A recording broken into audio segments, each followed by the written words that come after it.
चले तो जीतेंगे, हाथ में हाथ चले तो जीतेंगे।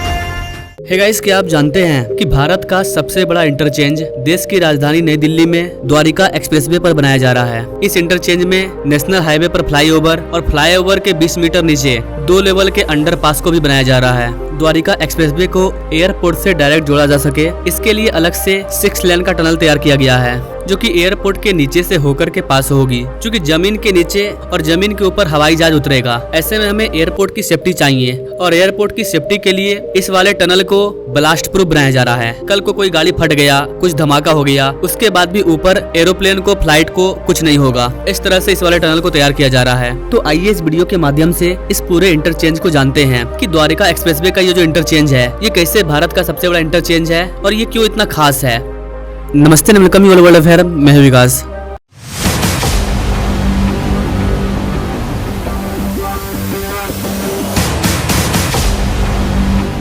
दोस्तों, द्वारिका एक्सप्रेसवे भारत का पहला एलिवेटेड अर्बन एक्सप्रेसवे है। इसके ऊपर आपको 4 किलोमीटर लंबा 8 लेन टनल देखने को मिल जाएगा। सबसे बड़ी खास बात यह है कि ये 8 लेन का फ्लाईओवर सिंगल पिलर पर बनाया गया है। कैन यू इमेजिन कि एक पिलर पर 8 लेन का एक्सप्रेसवे को बनाया गया है। मतलब एक ही पिलर पर 4 लाइन गाड़ियों के जाने के लिए और 4 लाइन गाड़ियों के आने के लिए। द्वारिका एक्सप्रेसवे से IGI एयरपोर्ट और जेवर एयरपोर्ट को भी कनेक्ट किया जा रहा है। इसके अलावा ये गुरुग्राम साइड से दिल्ली मुंबई एक्सप्रेसवे से भी जुड़ रहा है। अब मैं आपको द्वारिका एक्सप्रेसवे को लेकर के कुछ नए अपडेट के बारे में बताने जा रहा हूं, जिसका कि यहाँ पर काम चल रहा है। गाइस, जहाँ पर कॉम्प्लेक्स इंटरचेंज होता है, 2 हाईवे 2 एक्सप्रेसवे आपस में जुड़ती है, आपस में कनेक्ट होती है। इस प्रकार के जंक्शन के पास क्लोवर लीफ इंटरचेंज को बनाया जाता है और द्वारिका एक्सप्रेसवे को इसी तरह से बनाया गया है। द्वारिका एक्सप्रेसवे में आप जाकर के देख पाएंगे द्वारिका एक्सप्रेसवे आपस में कनेक्ट हुई है। वहाँ पर इसी तरह का इंटरचेंज को बनाया गया है और इस तरह के इंटरचेंज से यहाँ पर कोई भी ट्रैफिक जाम नहीं होता है। लेकिन द्वारिका एक्सप्रेसवे जहाँ से स्टार्ट होती है, वहाँ पर IGI एयरपोर्ट है, इसलिए यहाँ पर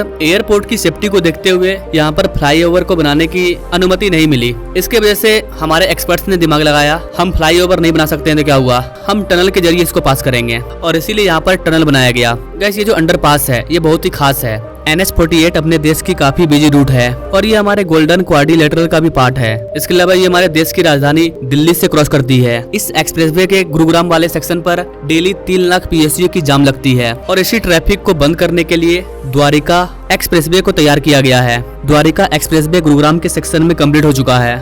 दिल्ली वाले सेक्शन में भी यह लगभग तैयार हो गया है। Guys, Dwarka expressway world classic expressway है। आपको बताना चाहेंगे गाइस कि ये भारत का पहला 16 लेन का एक्सप्रेसवे है, जहां से द्वारिका एक्सप्रेसवे स्टार्ट होता है। वहीं पर 4 लेन स्टैक इंटरचेंज को बनाया गया है। इस वाले इंटरचेंज की वजह से 4 अलग अलग डक्शन में व्हीकल की मूवमेंट होगी। एक तो द्वारिका साइड, एक गुड़गांव साइड, एक वसंत कुंज और एक IGI साइड धुलैया कुंज। पूरे द्वारिका एक्सप्रेसवे में आपको 3 लेयर के इंटरचेंज हर जगह देखने को मिलेंगे। शिव मूर्ति के स्टार्टिंग पॉइंट पर बना द्वारिका एक्सप्रेसवे का ये इंटरचेंज इसलिए इतना ज्यादा खास है क्योंकि यहाँ पर 2 लेवल का अंडरपास को बनाया गया है। जैसा कि मैंने आपको बताया, पहला अंडरपास है ग्राउंड लेवल से 10 मीटर नीचे और दूसरी अंडरपास है ग्राउंड लेवल से 20 मीटर नीचे। इसी इंटरचेंज में भारत की पहली 8 लेन सैलो टनल को बनाया गया है। ये भारत का पहला टनल है जो कि 8 लेन टनल है। एक ऐसा सुरंग जहाँ पर 4 लेन है गाड़ी को जाने के लिए और 4 लेन है गाड़ी को आने के लिए, और ये टनल भी काफी यूनिक है। इसके अलावा इस टनल के ऊपर भी 10 लेन का एक्सप्रेसवे मौजूद है।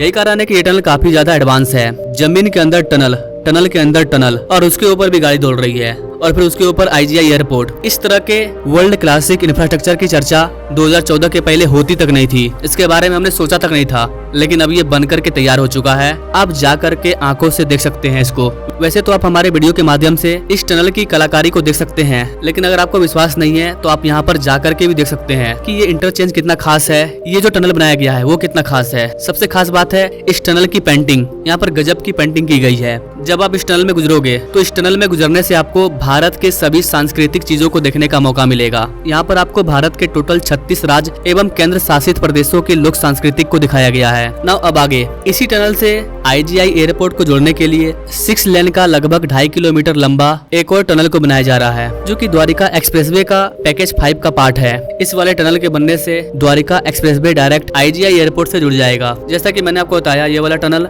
एयरपोर्ट के नीचे बनाया जा रहा है, इसलिए इसमें सेफ्टी का काफी ज्यादा ध्यान रखा गया है। इसको ब्लास्ट प्रूफ बनाया जा रहा है। अगर इस टनल के अंदर 100 ग्राम बारूद से भी ब्लास्ट होती है तो ये टनल फटेगा नहीं। टनल की कैपेसिटी इतनी होगी कि वो इस ब्लास्ट को सह करके अपना नुकसान करके एयरपोर्ट को बचा लेगा। एयरपोर्ट को नुकसान ना हो इसका बहुत ध्यान रखा गया है। ओवरऑल द्वारिका एक्सप्रेसवे और उसमें बन रहा टनल और उसका इंटरचेंज ये बहुत ही यूनिक है। आई होप कि गाइस आपको ये जानकारी पसंद आई होगी। अगर हाँ तो इसे अपने दोस्तों तक शेयर करना ना भूलें और ऐसे ही इंटरेस्टिंग प्रोजेक्ट्स के बारे में जानने के लिए हमारे चैनल से जुड़ सकते हैं। Now thanks for watching. मिलते हैं अगले वीडियो में एक नई जानकारी के साथ। तब तक के लिए जय हिंद।